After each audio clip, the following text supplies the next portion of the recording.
I'm here with Daryl. Daryl is my Rubicon Express brand manager, and he's going to tell us all about the new Y steering for TJ and XJ. Man, this is an awesome product, and this is something we've needed for a long time.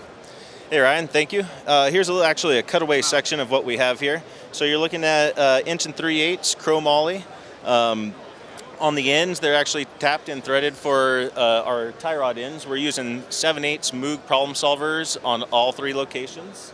It has a durable powder coat finish and is available for the TJ, XJ, LJ, and will fit the MJ as well. And so when I'm looking at it, it comes with a steering stabilizer bracket of some sort to Yeah. make sure that a customer can just put that on. Yeah, so you're not, obviously due to the size increase, you can't use your factory, so it's Right. going to come with a U-bolt and a plate seal steering stabilizer clamp. Cool. And I love the fabricated look of the steel welded to the chromoly.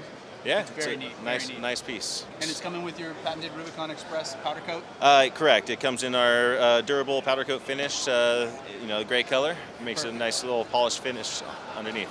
So this thing's available in about 1 month, right? Yeah, it's going through production right now. We should have pieces in about 4 weeks, and the retail price point is going to be $4.99. Nice. Thank you very much, sir. All right, thank you.